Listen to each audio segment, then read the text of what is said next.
Please, no matter what you do, please don't ever do this if you're in sales leadership. I was working with a small company and the CEO came into our Monday morning meeting and he said, "All right, you guys, if you're not hitting your numbers by the end of this week, you guys are out. Straight up, we're going to let you go." Talk about motivation. Actually, not. It didn't motivate any of us. The last thing that it did was give us any inspiration to continue. The team actually was going through a rough spell. For the most part, we were doing okay. Several individuals weren't doing too great. But still yet, that's not how you motivate a team to hit their numbers. That's not how you guide them to hit their targets. Even the sales reps that were doing great still were looking for other opportunities outside of this company. Why? Because it was a nasty culture. No one wants to work in a situation like that. On today's episode, we're going to talk about what you can do to help motivate your team to hit their targets. And especially if you're a sales rep, things that you can do to hit that number as well.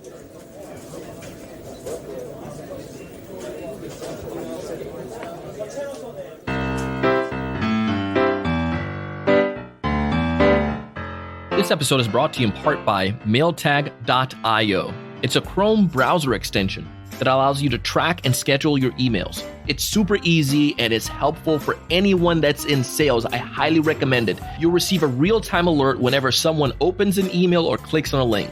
To find more information, go to Mailtag.io.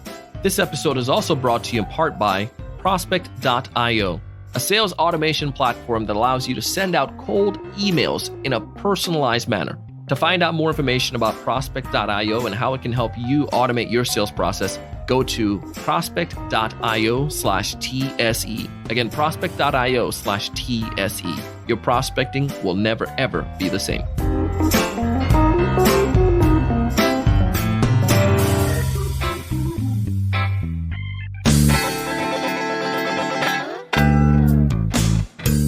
Hey, everyone. Welcome to another great episode of the Sales Evangelist Podcast. I'm your host, Donald Kelly, the Sales Evangelist, and I'm so excited for another great episode. I'm so excited to be here with you today.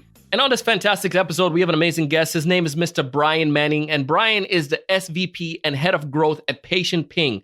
Brian currently oversees sales, marketing, and government affairs and partnership. And in this episode, we're going to tackle what we can do, especially when it comes towards dealing with the pressure of hitting your quarterly numbers.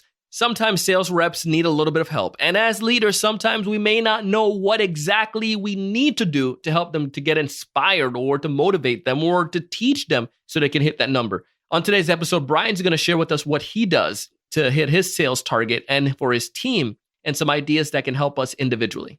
Hey, man. It's great to be here. Thank you so much for having me.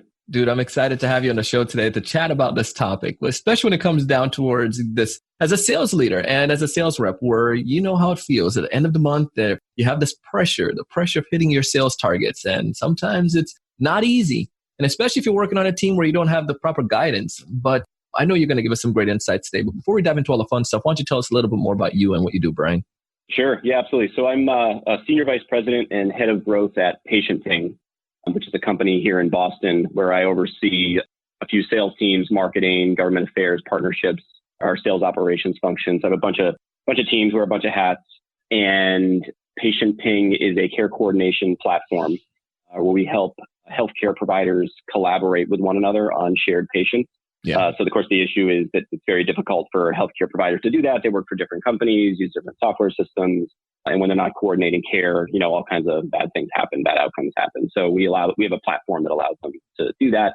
I've been with the company about 3.5 years. Well, congratulations, man. I don't know how you breathe when you have to do so much. You're running all of these teams and you got all those things that you're doing. But I imagine it's just because you're just naturally skilled then, right? No, definitely not. It's definitely the team. The secret to doing lots of great stuff is a great team. And we definitely have that. See, you're those perfect managers and the perfect leaders, the sales leaders to have, because you recognize your team there. And I probably say they'll probably go to the moon to you and back because they follow you. They love what you're doing. So congratulations on all the success. Yeah. Thank you. Yeah. It's been great. Well, speaking about that and hitting our numbers and coming from a sales leader standpoint, when it comes towards the numbers, what numbers, let's talk about that first off. What are the quarterly numbers? How would you define the quarterly numbers from your standpoint as a sales leader and for your team? Yeah. So when I think about it, as a SaaS-based business, I think about ARR, so annual recurring revenue. And there's really three layers of it. So there's the overall company ARR that we deliver in that quarter. And then there's the individual teams. So I have three sales teams. There's the individual team ARR. And then in each of those teams, there's a bunch of individuals that roll up to the team. And I think about their ARR. So really, really three levels. So those are really the individual kind of targets and quotas as you get to that level. So let's go into the sales rep standpoint, because so often we find that sales reps, they get the pressure. And I'm curious because every leader has their different strategy. Do you recommend for your team 3x pipeline when it comes towards hitting that quota or goals that it should have? Yeah. So when you enter the quarter, I always like to have a rep have 3x their pipeline. Yeah. But as the quarter goes on, we start to get a lot more sophisticated. So we use a system that I like called will, should, could. Yeah, it's where too early. You're exactly, yeah, you're always marking throughout the quarter. You're marking it down each deal as it will close, it should close, it could close, and of course some are actually closing. Yeah. Will's about 95%, should about 70%, could about 50%, and then we have our sales operations team will do this for each rep. But they'll constantly roll that up each week, and basically that becomes your projection for the quarter. And so you have a pretty good sense of, on any given week, are you going to beat your target? Are you behind target? That sort of thing. And so if the reps are really good at, how they assess will, should, could, our projections get pretty smart and pretty reliable. So let's talk about this from the sales rep context. The sales reps, sometimes they find they have this pressure. From your standpoint as the leader, looking at the sales reps who hit their targets, sales reps who don't hit their targets, why would you say, what are some of the common reasons why they feel pressure? Why sellers might get into the pressure mode when they're not doing well? Am I making sense on that question? Yeah. It's usually because, and this is the part of that I really believe in, is you got to get really specific on this. So it's usually because some part of the sales funnel is not working. Gotcha. Right? So either they're not able to fill the top of the funnel and get enough leads in there, their presentations aren't turning into proposals, their deals are stuck in contract too long. There's usually something. It's usually not everything, right? There's usually a specific thing that's slowing them down. And I think I always say you got to be sort of like a police investigator to try to figure out what's going on, right? like a detective would do. What happened here? What's my situation? And we have our sales ops team can help you do that, but I really put it on them to figure out what am I not doing well? What part of the funnel should I improve? Because it's typically, in almost every case, it's typically a specific thing. Yeah. Let's go into this, the pressure of dealing with it. How do I, as a sales rep now, understanding that I may have my weak areas, or I understand that I need to bring in, say if it's $75,000 in this month in annual recurring revenue, how do I deal with that pressure, man? Yeah. So I think, the first thing right off the bat is the sales rep has to get comfortable with the number that's being pushed down on them. If they don't see a path to hitting that number, they got to flag it right away, right off the bat, before the quarter even starts, and have that conversation with their manager. So, would you, as a manager though, how would you take that from a sales rep? Is this you talk about a new seller that's saying, I'm supposed to get 50K, and it's Brian, bro, I just started here. Yeah. Love it and all, but I don't know if I can hit that. Is that going to be seen as a sign of weakness, or as someone that is not willing to even try or to go for it? Or how would you, in your sense, look at that?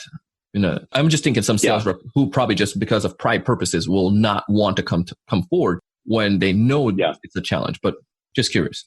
Yeah, absolutely. So I would definitely listen because it's possible, right? The territory could be bad. Their ramp might not have been, the training might not be right. The ramp might be too quick. I'm never 1,000% sure that our model and our approach is right. So I'll always listen. Yeah. But it's got to be an intelligent, thought out, explanation as to why that is, right? It can't be excuses. It can't be, made up stuff that sometimes you do hear that. I would definitely listen and definitely work with them on it, because you never want to send a rep out into a quarter with a quota they don't think they can hit. That's just not healthy for anybody. That's not a good way to do it. So, but as I mentioned earlier, I think the key, again, going back to it, is that sort of that detective work. Of okay, I can't hit my quota, but why? Be very specific. Analyze your territory. Analyze the opportunity. What stages are the deals in? Be very specific and intelligent and analytical about your own situation. And one, that's something I'll listen to. But two, it's just gonna make you so much more effective and so much more likely to hit your number in subsequent quarters.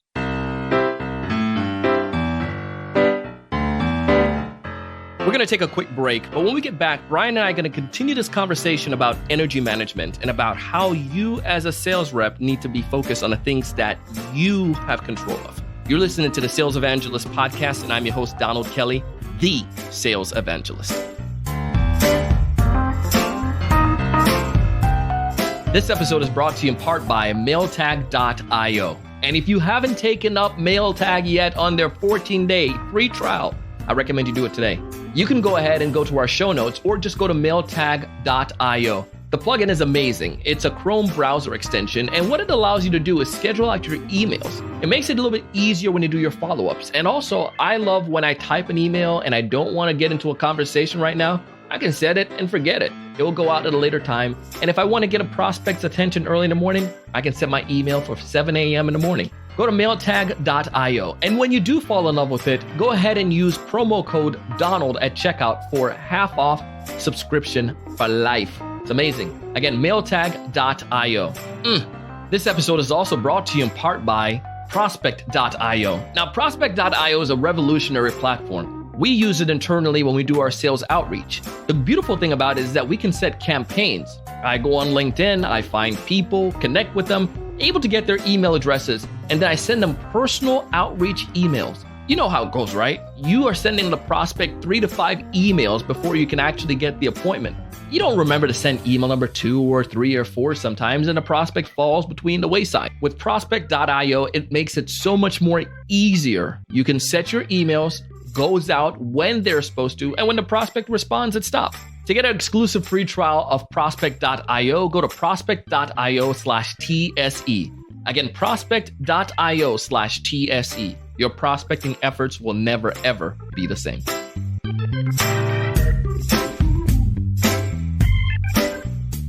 As we dive back into the second half of this episode, Brian's going to continue sharing some ideas on energy management and also what we can do to deal with the pressure of hitting our numbers. Let's dive back in.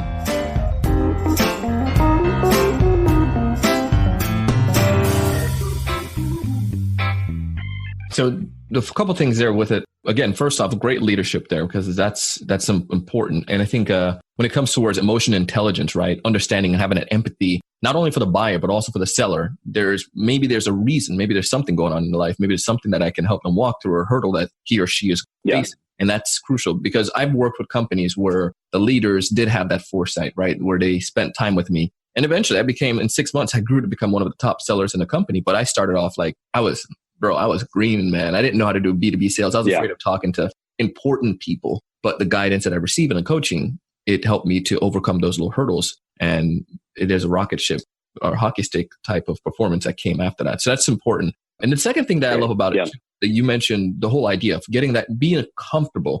And I think over time, sellers become comfortable with that. Like when it's like the Roger Bannister effect. Once they hit that, they're like, bro, I was complaining about, hitting 75,000. This is an easy peasy. I'm following the model that the company has. And maybe they set a new benchmark as well. Totally. That's absolutely right. Yep. What else do you recommend? Absolutely. We got comfortable now. We're good with this number. What else can we do to help to ease this pressure? Yeah. So I think, another thing kind of right off the bat that I always think about is when the pressure is high, when it's a big number, it's an important quarter. Maybe you're not entering the quarter, in the best shape from a pipeline perspective. Something I always say is like, and I do this myself, is like, take care of yourself, right? It's like, that's the time to take care of your health, your sleep, your exercise, your diet. I was mentioning to somebody today, I've even started a meditation this year, which has been just fantastic. I'm not too super consistent with it, but it does help to take care of a lot of that stuff and get you comfortable. And I always say sometimes, there's the Headspace. Oh, app. really? Yeah. Yeah. I use the Calm app. I love it. I think it's great. And I think that all that stuff's important anyway. Everybody should be doing that, regardless of if they're under pressure or not. But I think when you're under more pressure, that's the time to amp that stuff up and do more of it. Because when you're feeling good and you've got, you're healthy, there really isn't any kind of challenge that's insurmountable. And I think that's just a huge key as people think about this.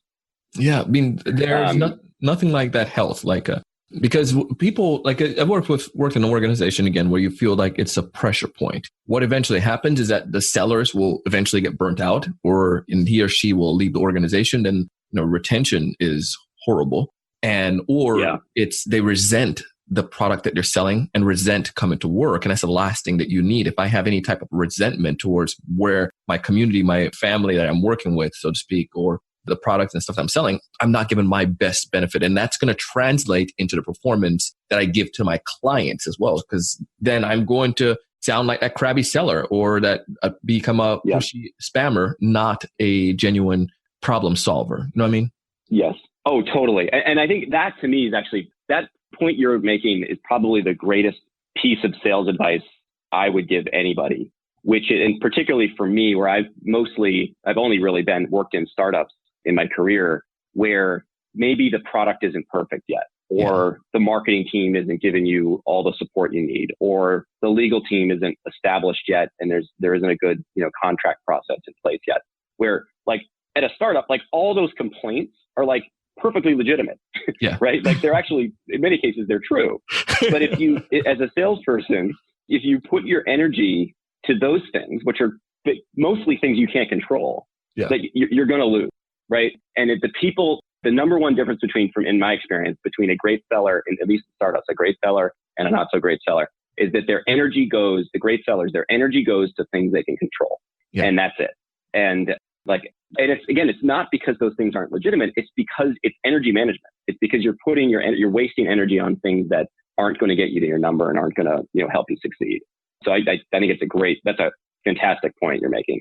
I think we're going to hashtag that, energy management. I don't think I've used that before. I heard that, energy management. And it makes so much, it's a good visual term, right? And I think about it from the sales rep standpoint. My energy management at times, is it okay if I borrow that term? Please take it.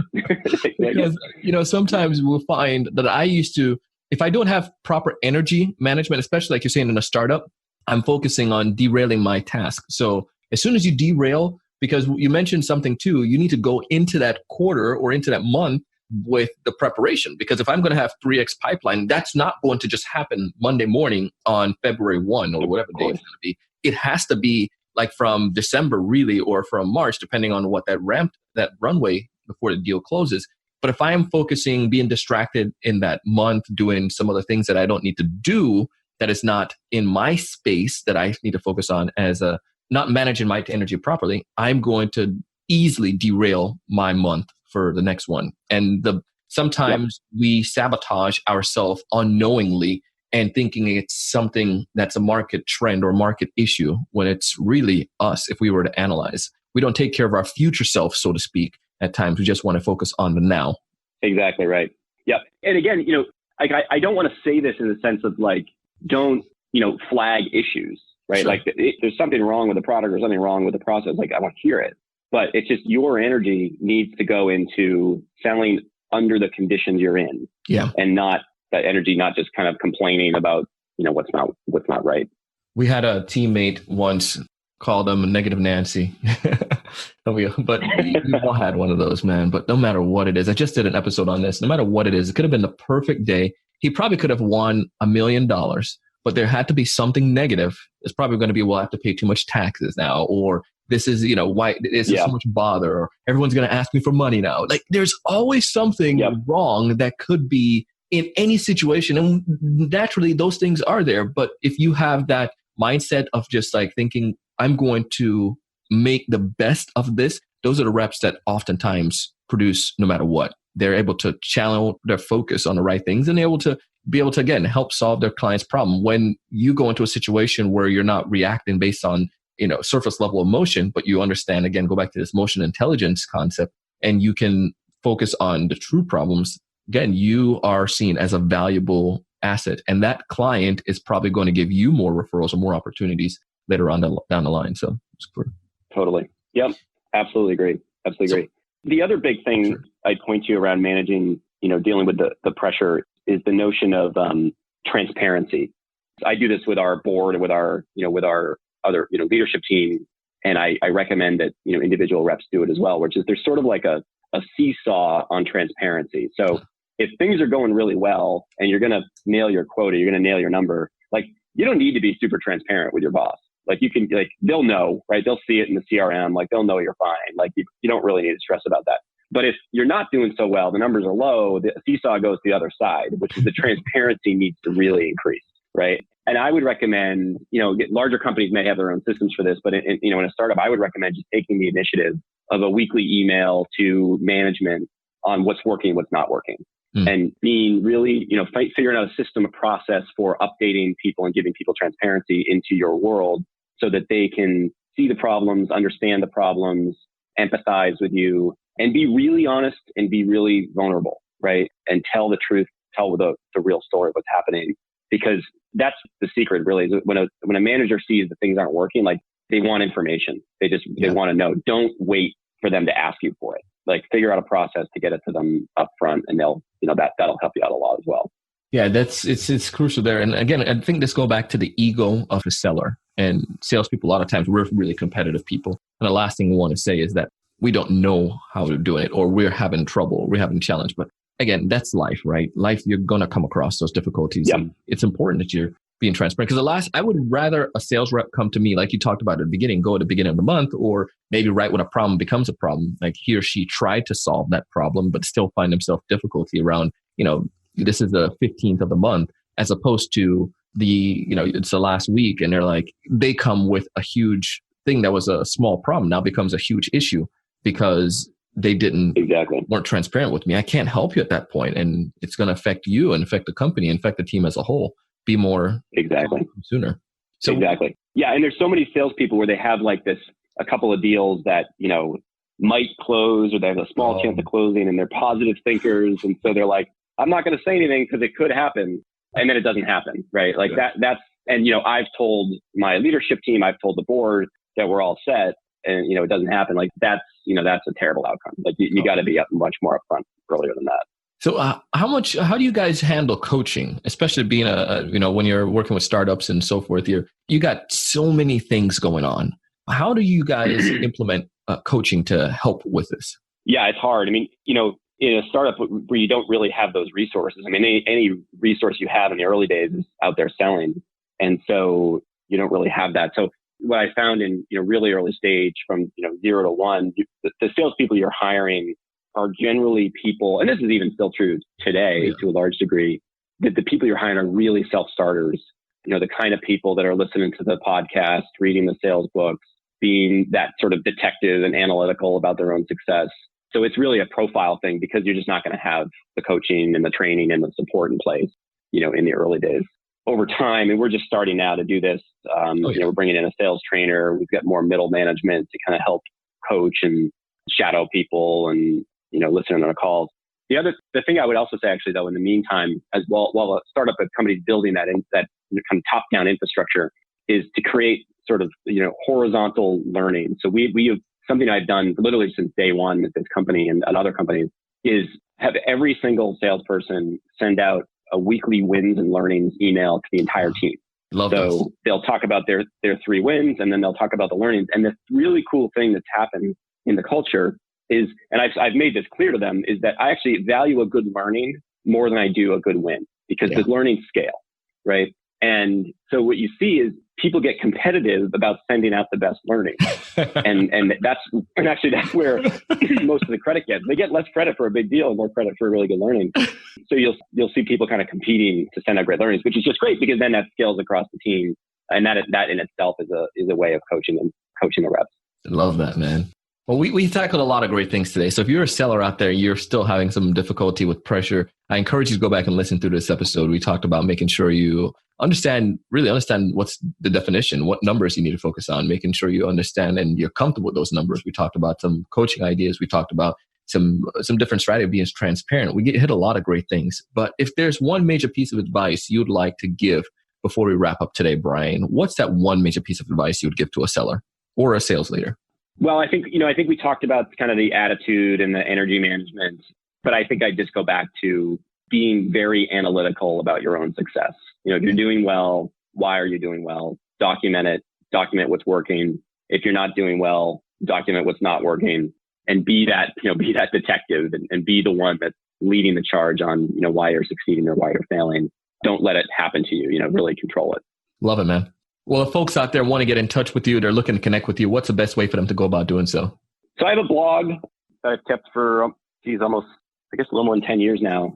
It's just briancmanning.com, BRIAN, Brian C. Manning, MANNING.com. You can check me out there. And I'm on Twitter and all that stuff, but that's probably the best place to find me. Awesome, man. Well, we'll go ahead and take this stuff and we'll go ahead and put it in our show notes, man. We appreciate you. We appreciate you taking the time to come on the show today. Thanks again, Brian. My pleasure.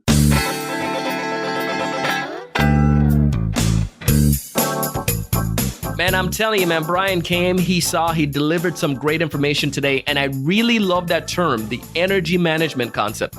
Brian gave it to us to use. I encourage you to take that term and teach it to your sales rep. Or if you are a sales rep, teach that term to yourself over and over again. Say it in your mind. Say it in your morning. Say it in your evening. Say it at supper time. Just tell yourself about energy management and focus on the things that you can control, the things that's going to help you to move your deals forward. Some of these other things are not necessary. Now, I want you to connect with Brian. So go back into the show notes, thesalesevangelist.com/the-word episode number 1016. Again, thesalesevangelist.com/the-word episode number 1016. While you're there, connect with our great friends over at prospect.io and mailtag.io, two tools that I highly recommend, especially when you're using emailing, because I know a bunch of you sit there in Gmail all day long. Take advantage of these tools. Get notified when people open your emails. Also, take advantage of delaying your responses. You don't have to be acted upon. You want to be able to act. You're in charge, man or woman. The next thing is with prospect.io, you can automate that sales process, man. It's a sales automation tool that is just revolutionary. I evangelize everywhere I go about this tool. Anyone who talks to me on a day-to-day basis know I love them. So I recommend them. Check them out. Take advantage of the exclusive offers just for the TSE audience. I share this with you because I want to help you. I want you to find more ideal customers. I want you to build stronger value. I want you to close more deals. But most importantly, I want to challenge you each and every single day to go out and do big things.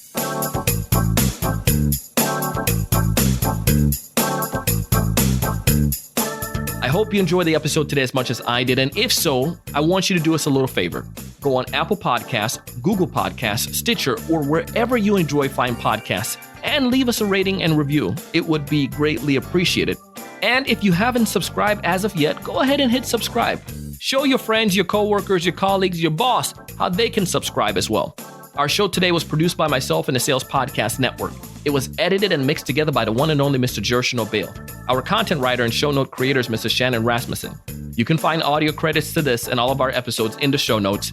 And as always, I am your host, your coach, your mentor, your guide down the sales journey, Mr. Donald C. Kelly, the Sales Evangelist.